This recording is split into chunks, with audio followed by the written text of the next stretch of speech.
మీ family future కు safe investment అంటే Landora the valley, Kandi, Hyderabad. అందరికీ నమస్కారం. నేను Swarupa Potlapalli. Welcome to Suman TV. Iran, Israel, America మధ్య భీకర పోరు నడుస్తోంది. దీని ఎఫెక్ట్ అనేది ఆంధ్ర మీద కూడా ఉండబోతున్నట్టుగా తెలుస్తోంది. ప్రస్తుతం నాతో పాటు ఉన్నారు Suman TV chief editor Keshav గారు. వారితో మాట్లాడదాం. కేశవ్ గారు నమస్తే అండి. యుద్ధం గురించి ఇప్పుడు ఎక్కడ చూసినా కానీ పెద్ద చర్చ జరుగుతోంది. ఆంధ్రప్రదేశ్ మీద దీని ప్రభావం ఎలా ఉండబోతోంది? అంటే జనరల్గా మీకు జలుబు చేసింది అనుకోండి, ముక్కుకు మాత్రం ఎఫెక్ట్ ఉండదు, మొత్తం బాడీకి ఎఫెక్ట్ ఉంటుంది అనమాట. సో ఎక్కడ యుద్ధం జరిగినా కానీ దాని పర్యవసానం, దాని ప్రభావం ఖచ్చితంగా దాని ఇమ్మీడియట్ పార్ట్స్ ఏవైతే ఉంటాయో వాటి మీద కనిపిస్తాయి. ఇక్కడ వెస్ట్ ఏషియా, సౌత్ ఏషియా ఈ రెండింటికి ఇంటర్ కనెక్టివిటీ ఉంది. మనల్ని కలిపేది అరేబియా సముద్రం. అంటే ఖచ్చితంగా భారతదేశం మీద ఆ ఎఫెక్ట్ ఉంటుంది. పైగా అమెరికా అనుకున్నంత ఆషామాషిగా, ఇజ్రాయెల్ చెప్పినంత సులువుగా యుద్ధం లేదు. చాలా స్ట్రాంగ్ రిటాలియేషన్ జరుగుతుంది. ఎవరైతే సుప్రీం లీడర్, సుప్రీం కమాండర్ అన్నారో అయతుల్లా అలీ ఖమేనీ లేకపోయినా కానీ అక్కడ ప్రాపర్ డైరెక్షన్స్ ఇచ్చేది, అలానే ఎలా కౌంటర్ చేయాలనే దాని మీద వ్యూహకర్తలు కూడా చాలా బలంగా ఉన్నారనేది కనిపిస్తుంది. దాని ఎఫెక్ట్ గత 2 రోజులుగా, అంటే ఆల్మోస్ట్ 48 గంటలు గడుస్తుంది ఈ సమరం మొదలయ్యి.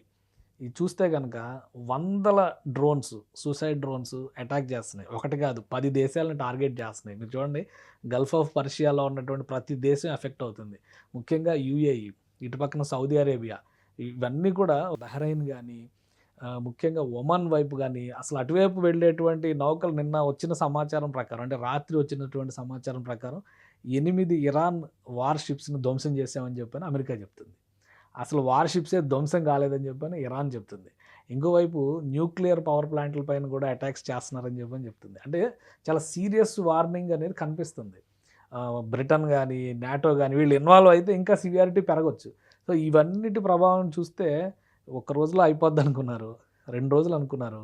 ఇది ఇంకొక 3-4 రోజులు దీని ఎఫెక్ట్ చాలా బలంగా ఉండేటువంటి సంకేతాలు అయితే స్పష్టంగా కనిపిస్తున్నాయి. అంత సులువుగా ఇరాన్ అంగీకరించేటువంటి పరిస్థితుల్లో లేదు. ఇంకోటి, ఇరాన్ ఆర్బిట్రేటర్స్ కూడా చాలా స్ట్రైట్గా చెప్తున్నారు, సరెండర్ అయ్యే పరిస్థితి లేదు. అసలు వాషింగ్టన్ పోస్ట్లో ఒక కథనం వచ్చింది, ఇరాన్ నుంచి మళ్ళీ మాట్లాడదాం, డిస్కషన్ చేద్దాం, చర్చల ద్వారా పరిష్కరిద్దాం అనేటువంటి ప్రపోజల్స్ వచ్చినాయి. అవన్నీ కొట్టిపడేశారు. సో అందుకని ఇవాళ ఉదయం నుంచి జరిగినటువంటి పరిణామాలు కనుక మనం చూస్తే ఈ యుద్ధం ఇంకా ముదిరేటువంటి అవకాశం కనిపిస్తుంది. ఇమీడియట్గా పొరుగు దేశాలుగా చూస్తే మనకు సరిహద్దు లేకపోయినా కానీ, అటు ఆఫ్ఘనిస్తాన్, ఇటు పాకిస్తాన్ మధ్యలో అడ్డున్నా కానీ మనకి కూడా ఆ ప్రభావం చాలా సివియర్గానే కనిపిస్తుంది. అందుకనే మార్కెట్ల పైన, షేర్ మార్కెట్స్ ఇవాళ మార్నింగ్ నుంచి చూస్తే ఆల్మోస్ట్ అన్ని డౌన్ఫాల్లో ఉన్నాయి. చాలా ముఖ్యమైన షేర్స్ అనుకున్నాయి కూడా డౌన్ అయిపోయినాయి.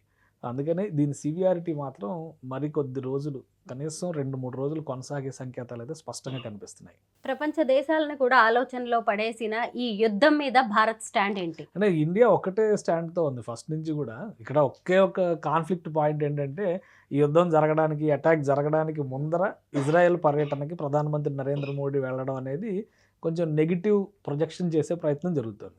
అయితే మొదటి నుంచి కూడా 2 దేశాలతో మన మైత్రి కొనసాగుతూనే ఉంది. ఎట్లయితే ఇప్పుడు రష్యాతో ఆయిల్ కొనేటువంటి విషయంలో అమెరికా నుంచి ఆంక్షలను ఎదుర్కొంటూ కూడా రష్యాతో రిలేషన్ మెయింటైన్ చేసాము, ఇటు ఇరాన్ని సముదాయిస్తూనే అటు ఇజ్రాయెల్తో కూడా రిలేషన్ కంటిన్యూ చేస్తున్నాం, ఇజ్రాయెల్ని సముదాయిస్తూనే ఇరాన్తో సంబంధాలను కొనసాగిస్తూ వచ్చాం మనం. కాబట్టి మన స్టాండ్ క్లియర్, తటస్థంగా ఉన్నాం. కాకపోతే యుద్ధం అనేది దేనికి పరిష్కారం కాదు. ఒక టెర్రరిస్ట్ యాక్ట్కి కౌంటర్ ఇచ్చేటువంటి క్రమంలో ఒక వార్నింగ్ యాక్ట్లా ఉండాలి అని మనం ఆపరేషన్ సింధూర్ సమయంలో ఒక ఇండికేషన్ ఇచ్చాం. ఆపరేషన్ సింధూర్ ఇంకొక రోజు కొనసాగితే పరిస్థితి వేరేగా ఉండేది. ఈ మధ్య డొనాల్డ్ ట్రంప్ కూడా ఒక స్టేట్మెంట్ ఇచ్చారు, 30 కోట్ల మంది నేను కాపాడాను, పాకిస్తాన్ ప్రధానమంత్రి భూస్థాపితం అయిపోయాడు, ఆయన కాపాడాను, ఇవన్నీ చెప్పారు. సో అంటే ఎలా ఉండాలి అనేది యాక్ట్, మన రిటాలియేషన్ ఎలా ఉండాలి, పెహల్గాం అనే ఒక ఇన్సిడెంట్ జరిగిన తర్వాత ఏ విధంగా దాని సివియారిటీని మనం చెప్పాం, ఎంత ఫాస్ట్గా మనం రియాక్ట్ అయ్యి క్లోజ్ చేసాం. లేదంటే యుద్ధం కొనసాగితే పాకిస్తాన్ కంటే మనకే ఎక్కువ నష్టం, ఎందుకంటే ఆర్థిక పరంగా అనేక సమస్యలు వచ్చి ఉండేవి. అంత చాకచక్యంగా, నైపుణ్యంతో యుద్ధం ఆపే పరిస్థితి ఉందా అనేది ఇప్పుడు 2 పక్షాలు ఆలోచించాలి. అందుకే భారతదేశం ఇద్దరికీ కూడా చర్చల ద్వారా పరిష్కరించుకుందాం, అవసరమైన సాయం చేయడానికి మేము సిద్ధంగా ఉన్నాం. ఎందుకంటే అందరికీ కావాల్సిన దేశంగా భారతదేశం ఆ ఇన్వాల్వ్మెంట్ తీసుకోవడానికి స్కోప్ ఉంది ఇప్పటికి కూడా. ఈవెన్ నాటో కంట్రీస్ కానీ, అమెరికా వైపు నుంచి ఇతర దేశాలు కానీ, దక్షిణ అమెరికా వైపు నుంచి ఉన్నటువంటి దేశాలు కానీ, వాటికంటే కూడా భారత్ దగ్గరగా ఉన్నటువంటి దేశం. భారత్ మాట చెప్తే ఇటు అమెరికాతో కానీ, అటు ఇరాన్తో కానీ కొంతవరకు ఆ సత్సంబంధాలు కొనసాగించినటువంటి దేశం కాబట్టి మెత్తపడడానికి అవకాశం ఉంది. అందుకే మన స్టాండ్ చాలా క్లియర్గా ఉంది, చర్చల ద్వారా సమస్యను పరిష్కరించుకుందామని పిలుపునిస్తున్నారు. కాకపోతే ఇంటెన్సిటీ ఉంటుంది. ఒక 36 సంవత్సరాల పాటు ఆ దేశానికి అధ్యక్షుడిగా ఉండి దాన్ని ఇప్పుడు మోడర్న్ ఆర్కిటెక్ట్ ఆఫ్ ఇరాన్ అని చెప్తున్నారు. బయట ప్రపంచం ఎలా అయినా అనుకోవచ్చు, సొంత దేశంలో కూడా వ్యతిరేకత ఉండొచ్చు. ఎందుకంటే ఏ దేశంలో కూడా 100% సపోర్ట్ అనేది ఏ అధినేతకి ఉండదు. సో అదే తరహాలో మనం చూసినప్పుడు అయతుల్లా అలీ ఖమేనీ ఖచ్చితంగా modern architect of Iran modern ఆర్కిటెక్ట్స్లో ఒకరు అనేటువంటి అభిప్రాయం ఉంది వాళ్ళకి. అందుకని అతన్ని చంపేశారు అనగానే ఆ ఆవేదన ఉండొచ్చు, దానికి ప్రతీకారం ఉండాలనేటువంటి ఒక ఆవేశంతో మాట్లాడేటువంటి పరిస్థితులు ఉండొచ్చు. ఇవి చల్లబడ్డానికి కొంచెం సమయం పట్టొచ్చు. అంతేగాని ఈ యుద్ధం ఫర్ ఎవర్ కంటిన్యూ అయ్యేది కాదు. బట్ వీలైనంత త్వరగా ఇది చర్చల ద్వారా పరిష్కరించుకునేటువంటి అంశంగా మారితే కనుక మొత్తం ప్రపంచానికే మంచిది. ఇప్పుడు ఎక్కడ యుద్ధం జరిగినా కానీ అలజడి అనమాట, ఒక అణువులాగా ఇక్కడ కదిలితే మొత్తం ఆ కదలిక ఆ ప్రకంపన రూపంలో మొత్తం కదులుతుంది కదా. కాబట్టి ప్రతి దేశానికి ఎఫెక్ట్ చేసేటువంటి అంశం ఇది.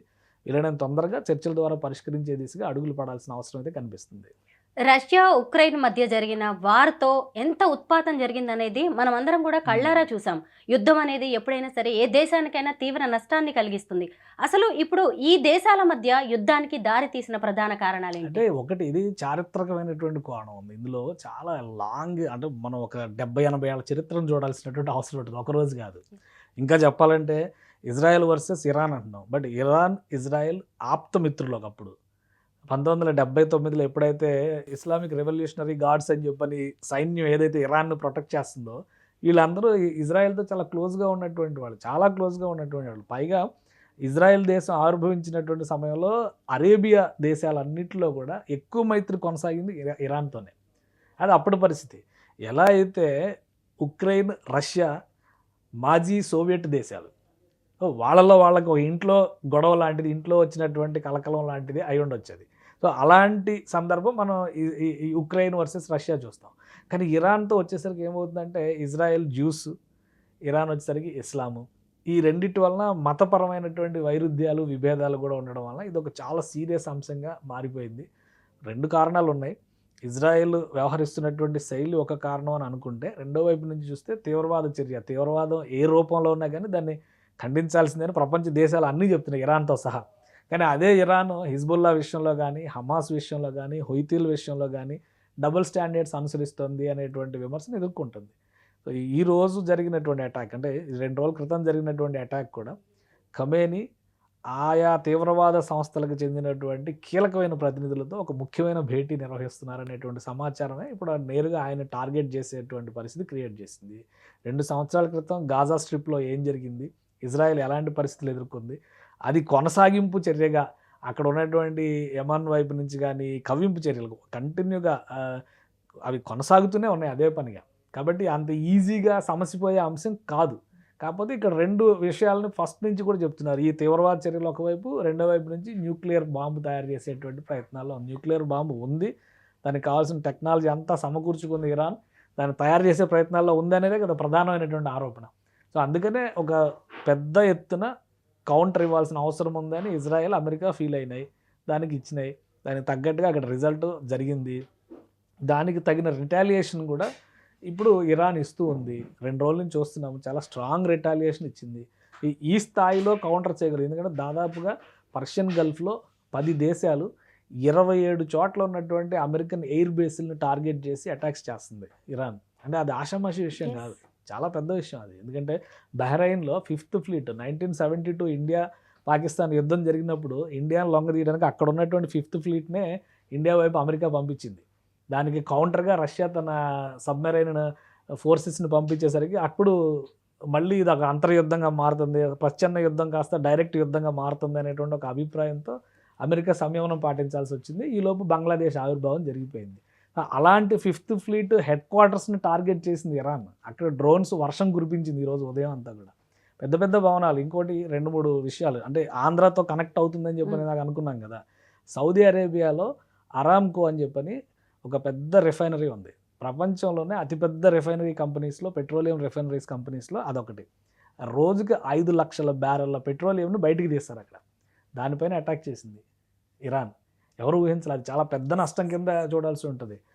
అమెజాన్ డేటా సెంటర్స్ని కొలాప్స్ చేసింది. దుబాయ్లో ఉన్నటువంటి అమెజాన్ డేటా సెంటర్స్ని, రసల్ ఖైమాలో ఉన్నటువంటి షాపింగ్ మాల్స్ని, హై రైజ్ టవర్స్ ఎక్కడెక్కడైతే ఉన్నాయో అవన్నీ వదిలి పారిపోవాల్సిన పరిస్థితి ఈరోజు క్రియేట్ అయింది. దుబాయ్ అంటేనే హై రైజ్ లైఫ్ స్టైల్ అని చెప్పని, చాలా లావిష్ లగ్జూరియస్ లైఫ్ స్టైల్ అని చెప్పి నిన్నటి వరకు దాన్ని ఒక స్టేటస్ బ్రాండ్ కింద పెట్టుకున్నారు. చాలామంది మనవాళ్ళు కూడా, ఇండియన్స్ కూడా అక్కడికి పోయి ఫ్లాట్లు కొనుక్కొని లేదంటే విల్లాలు కొనుక్కొని అక్కడ సెటిల్ అవుతున్నా, అంటే సెటిల్ అవ్వడం మీన్స్ ఒక సెకండ్ రెసిడెన్స్ లాగా ఉపయోగించుకుంటున్న పరిస్థితి ఉంది. ఈరోజు అవన్నీ కూడా తామరాకులు ఇలా ఇలా వణికిపోతాయి, ఆ టైంలో వణికిపోతున్నాయి. ఎందుకంటే అంత ఎత్తున రిటాలియేషన్ జరిగింది. సో ఇప్పుడు ఈ ఆరామ్కో కంపెనీ కనుక ఇందులో నష్టాల పాలైతే ఆంధ్రాకు ఒక కనెక్షన్ ఉంది. ఈ మధ్యనే సెంట్రల్ గవర్నమెంట్ బీపీసీఎల్కి దానికి సంబంధించి అప్రూవల్ ఇచ్చారు. బీపీసీఎల్ ప్రాజెక్టు కూటమి ప్రభుత్వం ఆంధ్రప్రదేశ్లో ఏర్పడిన వెంటనే వస్తున్నటువంటి అతిపెద్ద ప్రాజెక్టు, దాదాపు 1,00,000 కోట్ల ఇన్వెస్ట్మెంట్ అని చెప్పన్నారు. ఉమ్మడి నెల్లూరు జిల్లా రామాయపట్నం పోర్టు దగ్గరలో ల్యాండ్ కూడా ఇచ్చేసారు, భూమి పూజకి రెడీ అవుతున్నారు. సో ఇప్పుడు ఆరామ్కో ఆ బీపీసీఎల్ ప్లాంట్లో భాగస్వామి. ఆల్రెడీ 3 సంవత్సరాల క్రితం 4 సంవత్సరాల క్రితం ఒక అగ్రిమెంట్ జరిగింది. ఆరామ్కో ఇండియాలో పెద్ద ఎత్తున పెట్టుబడులు పెట్టడానికి, రామగిరి దగ్గర ఒక ప్లాంట్ పెట్టడానికి, మహారాష్ట్రలో పెట్టడం కోసం వచ్చింది. అయితే అక్కడ భూముల సేకరణకి సమస్యలు ఎదురవడం వలన ఆగిపోవడం, 2 ప్లాంట్లు పెట్టాలని వచ్చేటప్పుడు అది ఆగిపోయింది. ఆ 2 ప్లాంట్లలో ఒకటి ఇప్పుడు ఆంధ్రాలో వస్తుంది, ఇంకోటి గుజరాత్లో వస్తుందని చెప్పని, గుజరాత్లో ఇంకా ఫైనల్ కాలేదు, బట్ ఆంధ్రాలో ఫైనల్ అయింది.